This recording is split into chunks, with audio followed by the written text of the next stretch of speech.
48, 49 আর হলো 50। তাহলে সব মিলিয়ে হলো 208টা মোহর। মোহরগুলো ভালো করে রেখে দিতে হবে। এই দিয়ে এই বছর ঝড় বৃষ্টির আগেই ঘরের চালটা সারিয়ে নিতে হবে। হ্যাঁ, গো বলি শুনছো? তোমার সাথে একটু কথা ছিল। হ্যাঁ, কি ব্যাপার? হঠাৎ করে এত মিষ্টি সুরে ডাকছো? ব্যাপারটা কি বলতো? এই বলছি, এই তোমার কাছে তো এখন অনেকগুলো মোহর আছে। আমাকে না ওখান থেকে কিছু মোহর দিয়ে একটা নাকছাবি বানিয়ে দাও না গো। সবার তো নাক আছে, কিন্তু তোমার তো নাকই নেই। তাহলে তুমি আমাকে নাকছাবিটা করিয়ে দেবে না, তাই তো? আগে নাক বানাও, তারপর না হয় নাক ছাবি বানাবে। আমি আসছি, দরজার শিকলটা তুলে দাও। বাবা গো, এ তুমি আমায় কোন ঘরে বিয়ে দিলে? এইরকম হার কৃপণ লোক আমি দুটো দেখিনি বাবা গো।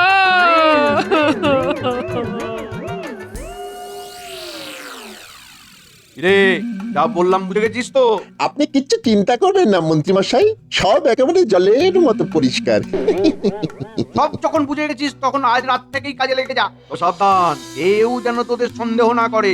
কৃষ্ণনগরবাসীর মাথায় এত বুদ্ধি নেই যে আমাদেরকে সন্দেহ করবে। আপনি শুধু ওই আমাদের ভাগটা ঠিক করে বুঝিয়ে দেবেন, ব্যাস আপনাকে আর অন্য কোনো কিছু নিয়ে চিন্তা করতে হবে না মন্ত্রী মশাই।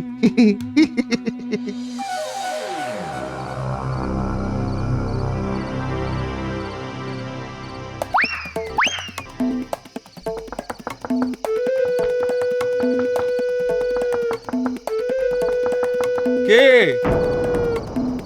দরজা খুললেই বুঝতে পারবি আমি কে। তাড়াতাড়ি দরজাটা খোলো, না হলে দরজা ভেঙে ফেলবো। আরে রে রে রে রে রে রে রে রে। তাড়াতাড়ি যা, সোনা দানার টাকা পয়সা আছে সব দিয়ে দে, দিয়ে দে, দিয়ে দে, দিয়ে দে। হ্যাঁ হ্যাঁ, দিচ্ছি দিচ্ছি, সব দিয়ে দিচ্ছি, শুধু আমাদের কোনো ক্ষতি করবেন না।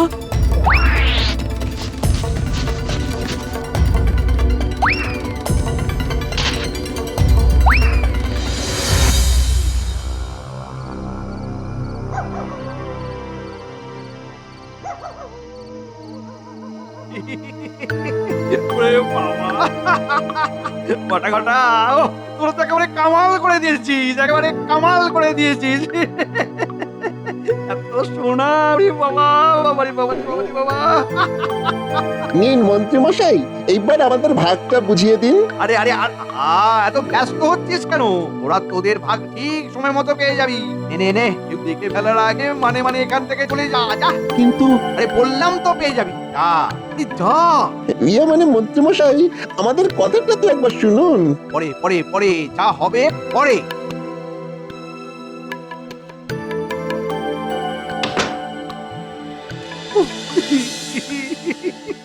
এই সব শোনা আমার আমার যে কি আনন্দ হচ্ছে না। ও, এতদিনে আমার সব স্বপ্ন সত্যি হলো।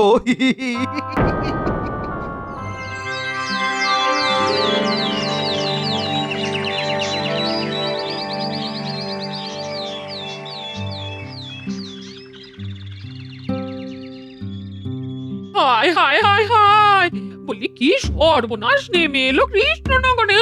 কি হয়েছে? আরে কাল পুটিদের বাড়িতে ডাকাতি হয়েছে। হ্যাঁ ডাকাতি? কি বলছো গো? হ্যাঁ গো, গ্রামের আরো অনেক বাড়িতে ডাকাতি হয়েছে। হ্যাঁ, গোটা গ্রামবাসী তো খুব ভয়ে আছে, সবাই মিলে মহারাজের কাছে গেল। হ্যাঁ, তাই নাকি?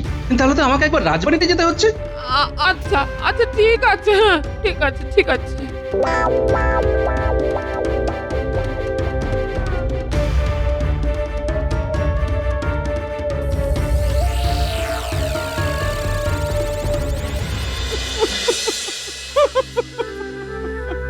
আমাদের বাঁচান মহারাজ, আমাদের বাঁচান, সব শেষ হয়ে গেল, বাঁচান।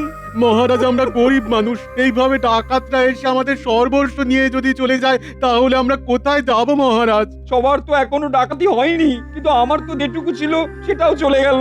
কি হবে বলুন তো মহারাজ? আচ্ছা আচ্ছা, ঠিক আছে ঠিক আছে, তোমরা এইভাবে কান্নাকাটি করো না। আমি দেখছি কি করা যায়। কি ব্যাপার সেনাপতি, তুমি থাকতে ডাকাতি হলো কিভাবে? কে মানে মহারাজ, আমি তো কিছু বুঝতেই পারছি না। আমি তো সীমানায় পাহারা বসেই রেখেছিলাম, কিন্তু কিভাবে ডাকাতরা কৃষ্ণনগরে প্রবেশ করলো আমার মাথাতেই আসছে না। সেনাপতিকে দোষ দিয়ে কি হবে মহারাজ? ডাকাতি তো হতেই পারে, কিন্তু আমাদের সাবধানে থাকতে হবে। আমাদের এমন কিছু একটা করতে হবে যাতে ডাকাতরা আর কারোর গচ্ছিত সম্পদ নিয়ে না যেতে পারে। কিন্তু কি করা যায় বলো তো মন্ত্রী? মহারাজ, ডাকাতরা একবার যখন কৃষ্ণনগরে ঢুকে পড়েছে তখন আমি নিশ্চিত ওরা আবার ডাকাতি করবে। তাই জন্য সকলের গচ্ছিত সম্পদ এমন জায়গায় রাখতে হবে যাতে ওই ডাকাতরা ঘুণাক্ষরেও টের না পায়। এই কথাটা তুমি ঠিক বলেছো মন্ত্রী, কিন্তু এত সোনাদানা রাখবো কোথায়? মহারাজ, আপনি যদি বলেন তাহলে এই দায়িত্ব আমি নিতে পারি। কিন্তু তুমি নেবে মানে? কি বলতে চাইছো একটু খোলসা করে বলো তো মন্ত্রী। মহারাজ, আমি বলতে চাইছি আমার বাড়িতে একটি বড় সিন্ধুক আছে। সেই সিন্ধুকের মধ্যে গ্রামের সকলে যদি তাদের সোনা দানা রেখে দেয় তাহলে আর কোনো চিন্তাই থাকবে না। আর সকলের সোনা কোথায় আছে সেটা ডাকাতরা জানতেও পারবে না। মহারাজ, আমার একটা কথা ছিল, সকলের সোনা একটা সিন্ধুকে রাখা হবে সেটা ভালো কথা, কিন্তু এটা তো রাজবাড়িতেই রাখা যেতে পারে। মন্ত্রী মশাইয়ের বাড়িতে রাখার তো কোনো প্রয়োজন নেই, কারণ মন্ত্রী মশাইয়ের থেকে আপনার বাড়িতে নিরাপত্তা অনেকটা বেশি মহারাজ। গোপাল, তুমি একেবারে ঠিক কথা বলেছো। ওহ, এবার সবকিছুর মধ্যে কথা না বললেই নয়, তবে ওর সবকিছু ভেঙে দেওয়ার আগেই আমাকে কিছু একটা বলে পুরো ব্যাপারটা সামলাতে হবে। ওটাই তো সমস্যা মহারাজ, ওটাই হচ্ছে সমস্যা। দেখুন, সীমানায় এত সেনা থাকা সত্ত্বেও ওই ডাকাতরা কিভাবে আমাদের সীমানায় ঢুকে পড়লো? আর রাজবাড়িতে ঢোকা ওদের কাছে এমন কি শক্ত ব্যাপার হবে? কারণ ওরা তো সবার কাছ থেকে যখন সোনা দানা পাবে না তখন তো মহারাজকেই সন্দেহ করবে আর রাজবাড়িতেই আক্রমণ করবে। হ্যাঁ মন্ত্রী, তোমার কথাটাও ঠিক। আর তোমার কাছে যদি সোনাগুলো থাকে তাহলে ডাকাতগুলো আর সন্দেহ করতে পারে না। এই তো কি সুন্দর বুঝে গেলেন মহারাজ। তাহলে ওই কথাই রইল মহারাজ, সবার সোনা আমার কাছেই, না মানে আমার বাড়ির সিন্ধুকেই থাকবে। বেশ বেশ, সবাই শোনো, কালকে তোমাদের সমস্ত সোনা দানা নিয়ে এসে মন্ত্রীর বাড়িতে জমা দিবে। এতে তোমাদের সোনা অনেক বেশি সুরক্ষিত থাকবে। মহারাজ। মহারাজ মহারাজ, ওই আপনার কথা মতো আমরা আমাদের সমস্ত সোনা ওই মন্ত্রী মশাইয়ের বাড়িতে রেখে দেব। তবে দেখবেন যেন আমাদের কোনো কিছু ওই খোয়া না যায়, কারণ আমাদের ওইটুকুই তো গচ্ছিত সম্পদ রয়েছে। আরে তোমাদের কোনো ভয় পাওয়ার কারণই নেই, তোমাদের সমস্ত কিছু একেবারে সুরক্ষিত থাকবে। হ্যাঁ, তোমাদের চিন্তারও কোনো কারণ নেই। আর মন্ত্রী, যতদিন সকলে সোনাদানা তোমার কাছে থাকবে ততদিন তোমাকে আর রাজসভায় আসতে হবে না। তুমি বাড়িতে বসে ওগুলো ভালো করে পাহারা দেবে, আর তুমি তোমার মাসিক বেতন ঠিক সময়ই পেয়ে যাবে। আজ্ঞে মহারাজ। এতদিন পর আমার মনের ইচ্ছে পূরণ হতে চলেছে। এইবার আমি সবার সোনা দানা দিয়ে অনেক অনেক অনেক বড় লোক হয়ে যাব। বেড়ালকে মাছের দায়িত্ব দিলে বেড়াল তো মাছ চুরি করবেই না। আমাকে চোখ কান খোলা রেখে এই মন্ত্রীর উপর নজর রাখতে হবে। হ্যাঁ, দে দে দে, এক এক করে সবাই তোদের সোনাগুলো আমার হাতে তুলে দে। আর কোনো চিন্তা করবি না, তোদের সকলের সোনা আমার কাছে একেবারে সুরক্ষিত থাকবে। দে দে দে দে দে দে দে।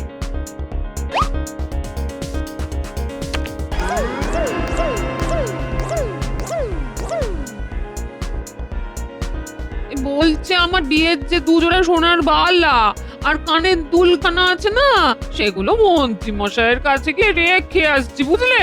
কি, তুমি মন্ত্রী মশাইয়ের কাছে সোনা রাখবে? হ্যাঁ, আসলে বাড়িতে সোনা রাখতে খুব ভয় লাগছে, যদি ডাকাতরা এসে সব নিয়ে যায়। হ্যাঁ, তুমি কি ভাবছো মন্ত্রী মশাইয়ের কাছে সোনা রাখলেই তোমার সব সোনা সুরক্ষিত থাকবে? মন্ত্রী মশাই ডাকাতের চেয়েও ভয়ঙ্কর। ডাকাতরা যদি ধরা পড়ে তাহলে তুমি তাও সোনা ফেরত পেতে পারো, কিন্তু মন্ত্রী মশাইয়ের হাতে একবার সোনা পড়লে সেই সোনার কথা তোমাকে ভুলে যেতে হবে গিন্নি। তাই বেশি কথা না বলে যেখানকার জিনিস সেখানেই রেখে দাও। ডাকাত এলে সোনা নিয়ে যাবে তাও ভালো, কিন্তু মন্ত্রী মশাইয়ের কাছে আমি সোনা রাখতে দেব না। হ্যাঁ,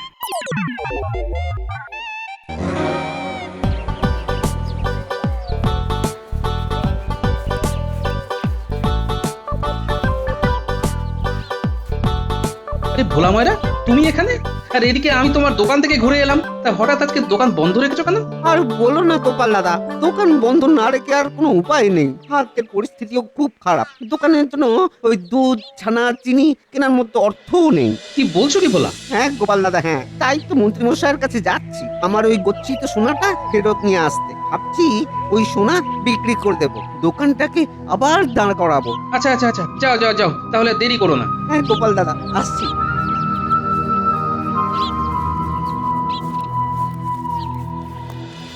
না না, মামা বাড়ির আবদার নাকি? এই যখন তখন সোনা চাইলেই পাওয়া যায় নাকি? আমি তো অন্য কারোর সোনা চাইছি না মন্ত্রী মশাই, আমি আমার গচ্ছিত সোনাই তো চাইছি। মাত্র এক জোড়া সোনা চুরি ছিল, সেটা দিয়ে দিন। না, আরে সব কিছু তো একটা নিয়ম থাকে নাকি?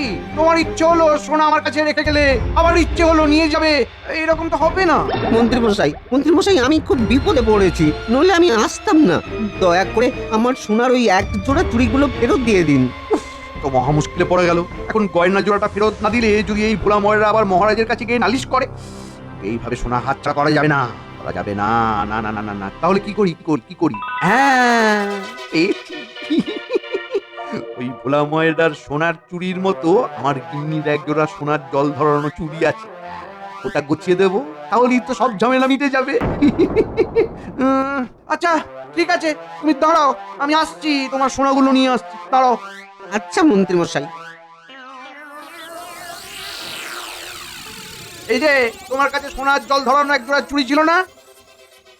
আমার চুড়ি? আরে যেগুলোতে সোনার জল করা আছে। ও হ্যাঁ হ্যাঁ, ওগুলো আছে তো, কিন্তু আমি তো আর ওসব পড়ি না। এখন তো তুমি আমাকে আসল সোনার চুড়ি কিনে দিয়েছো। বলছি সামনের মাসে আমাকে একটা সোনার কোমর বন্ধনী বানিয়ে দেবে? আরে বাবা, দেবো দেবো দেবো, সব দেবো। ও আগে তুমি ওই তামার গয়নাগুলো নিয়ে এসো। সত্যি দেবে? আচ্ছা ঠিক আছে, আমি এক্ষুনি এনে দিচ্ছি।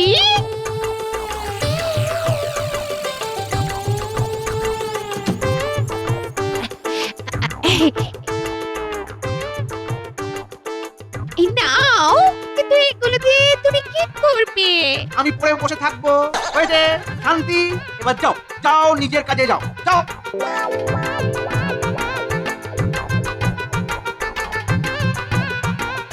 এই নাও ভোলা ময়রা, তোমার এক জোড়া চুড়ি। ধন্যবাদ মন্ত্রী মশাই। তোমার সব গয়না বুঝিয়ে দিলাম। নাও, এবার আর আমাকে বিরক্ত না করে যাও দেখি, এখান থেকে যাও। কি এইগুলো তো আমার গয়না নয়, চুরির উপরে কারুকার্য তো অন্যরকম, আর এগুলো তো দেখে সোনাও মনে হচ্ছে না, কিরকম মেরে। তাহলে কি ওই মন্ত্রী মশাই আমাকে ঠকালো? না না না না, এটা হতে পারে না। মন্ত্রী মশাই, ও মন্ত্রী মশাই, একবার দরজাটা খুলুন তো। ওই ময়রাটা আবার ডাকছে কেন? ও বুঝতে পেরে গেল নাকি?